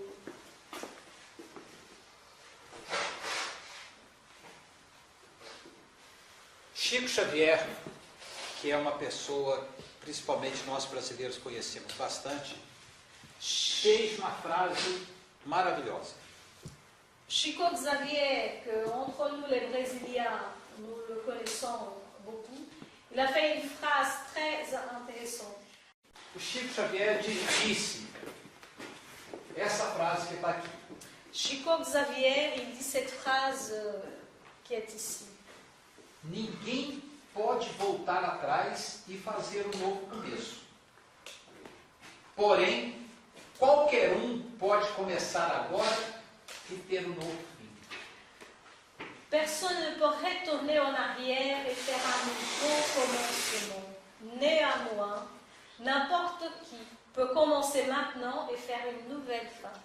Isso é de uma beleza e de uma verdade enorme. C'est d'une telle beauté, d'une vérité énorme. Nós cometemos erros e a gente não pode voltar atrás para poder corrigir. Nous, on commet des erreurs, on ne s'est jamais retourné en arrière pour corriger. Mas nós podemos começar agora para a gente corrigir tudo de agora para frente. Mais nous pouvons commencer maintenant pour qu'on puisse corriger d'ici vers le futur. Então, ninguém pode voltar atrás para começar de novo, mas a gente pode começar agora para ter um melhor fim. Alors, répétons, on ne s'est jamais retourné en arrière où on a commis des erreurs. Mais on peut toujours recommencer maintenant pour avoir un futur plus heureux. A vida é uma dádiva que a gente tem para a gente começar de novo a cada dia que a gente acorda. La vie, c'est comme un cadeau qu'on a et qu'on le reçoit tous les jours pour qu'on puisse toujours recommencer à chaque jour. E nossa vida atual é cheia de talentos que Deus nos deu para que utilizemos durante o tempo que a gente vive nessa terra. A gente tem que multiplicar esses talentos. E que talentos seriam estes? Notre vie présente est pleine de talents que Dieu nous a fournis pour utiliser pendant le temps de cette vie sur la terre, tout en les faisant se multiplier. Alors, quels talents seraient-ils? A nossa saúde. Quem não tem saúde sabe que a saúde é um bem maravilhoso. notre santé. Celui qui n'a pas la santé, il sait que la santé, c'est un bien merveilleux. A nossa família, os nossos amigos. Notre famille, nos amis. Viver num país que não está em guerra. Vivre dans un pays qui n'est pas en guerre. Quando eu trabalhava na ONU, eu viajei por vários países em guerra. Quand j'ai travaillé à l'ONU, j'ai voyagé dans plusieurs pays qui étaient en guerre. E é uma tristeza enorme. Et c'est d'une tristesse énorme. A gente tem que dar, esse é um talento, um dom que Deus nos deu, a gente está vivendo num país que não tem guerra. Alors, le fait de vivre dans un pays qui n'est pas en guerre, c'est aussi un talent, c'est un don que Dieu nous a donné. Nosso lar, a nossa esposa, Notre nossa foyer, família, notre épouse, nosso emprego, notre emploi, o conhecimento da doutrina espírita é um dom enorme. la connaissance de la philosophie spirite, c'est aussi un don énorme. O nosso centro espírita, onde a gente aprende, onde a gente estuda, é um talento. Le centre spirit où on étudie, c'est aussi un très grand talent. Finalmente, a reencarnação é uma oportunidade única para que possamos, um dia, quando questionados, o que fizestes dos talentos que eu lhes confiei, a gente possa responder: Mestre, eu os multipliquei. Finalement, la réincarnation est une occasion unique pour qu'un jour, quand on serait interrogé, qu'avez-vous fait des talents que je vous ai confiés? Qu'on puisse répondre, Maître, nous les avons multipliés. Gente, Jesus bate a nossa porta todo dia. Alors, Jésus, il frappe à notre porte tous les jours. Quando a gente acorda de manhã, Quand nous nous réveillons le matin, nós recebemos um presente. nous recevons un cadeau. Quem não gosta de receber presente? Qui est celui qui n'aime pas de recevoir des cadeaux? Todo mundo gosta de receber uma caixinha embrulhada. Tout le monde aime bien de recevoir un cadeau dans une très belle emballage. E todo dia a gente recebe uma ao acordar. Et tous les jours, on reçoit cet emballage quand on se réveille. Nós estamos vivos. Nous sommes vivants. No dia seguinte a gente recebe outro. Le jour suivant, on reçoit un autre cadeau. Estamos vivos. Nous sommes vivants. A gente tem que dar graças a Deus da gente estar tendo essa oportunidade de aprender e de viver. Nous devons dire grâce à Dieu de cette opportunité de vivre. Cada momento é momento de aprender e de renovar. Chaque instant, c'est moment d'apprendre et de se renouveler. Não é fácil, Ce n'est pas facile, mas não é impossível. mais ce n'est pas impossible. Chico Xavier então disse que a gente tem que começar hoje. Chico Xavier, alors, il disait que nous devons recommencer aujourd'hui. Nós estamos vivos, Nous sommes dans la chair, vivants. estamos encarnados. Nous sommes incarnés. A responsabilidade nossa é grande. Notre responsabilité, elle est grande. Que um dia vai ser perguntado para a gente: vocês sabiam de tanta coisa, o que vocês fizeram? Parce qu'un jour, il nous va être demandé, vous saviez autant de choses, qu'est-ce que vous avez fait avec autant de O choses? que vocês fizeram da vida que eu dei para vocês? Qu'est-ce que vous avez fait de la vie que je vous ai donnée? Deus não condena. Dieu, il ne condamne pas. Vocês se lembram da história da Maria da Madalena não, daquela prostituta Vous vous que souvenez? foi pega em adultério e foi colocada contra a parede para ser apedrejada. Donc, vous vous souvenez de l'histoire de la femme, la prostituée dans le passage de Jésus. Elle a été prise en adultère. Donc, on allait la tuer. Comment ça s'appelle? La lapider. Jesus não condenou ela. Jésus ne l'a pas condamnée. Jesus somente disse para as pessoas que iam jogar pedra: Jésus, il a dit seulement aux gens qui allaient jeter des pierres sur elle. Porque a lei dizia que ela tinha que ser apedrejada. Parce que la loi, elle disait qu'elle devait être lapidée. Jesus não condenou a lei. Jésus n'a pas condamné la loi. Jesus não condenou a mulher. Jésus n'a pas condamné la femme. Jesus simplesmente disse: quem tiver sem pecado, que joga a primeira pedra. Jésus a seulement dit, celui qui est sans péché, qui attire la première, qui lance la première pierre. E quem saiu primeiro? Qui c'était celui qui est sorti premier? As pessoas estavam com as pedras na mão. Les gens, ils avaient des pierres en main. Os mais velhos foram embora primeiro. Ceux qui étaient les plus âgés, ils se sont... E depois foram os mais novos. Et après, les plus jeunes. Porque os mais velhos pecavam mais. Parce que les plus âgés, ils avaient plus de péché. Jesus não disse para ela: você tem que melhorar, você foi condenada. Jesus simplesmente disse para ela o quê? Vá. Quem estava? Aonde estão aqueles que te condenaram? Alors Jésus, il n'a pas dit à la femme, tu dois t'améliorer, tu ne dois pas faire ceci et cela. Il a posé une question. Où sont ceux qui voulaient te condamner? Ele falou: não há mais ninguém. Elle a dit, il n'y a plus personne. Ele disse: vá e não peque mais. Alors il a dit, va et ne pêche plus. Mas não a condenou. Mais il ne l'a pas condamnée. Porque Deus, Jesus, a espiritualidade superior, não condena ninguém pelos erros que a gente comete. Parce que Dieu, Jésus, la spiritualité supérieure, il ne nous condamne pas des erreurs que nous faisons. Nós é que nos condenamos. C'est nous que nous condamnons nous-mêmes. Nós plantamos batata. Vamos colher batatas. Nous plantons de pommes de terre, alors on va cueillir de pommes de terre. Nós plantamos banana, vamos colher bananas. Nous plantons banane, nous allons cueillir banane. A gente planta ódio, nós vamos colher ódio. Donc si nous plantons de la rage, nous allons, la récolte, ce sera de la rage.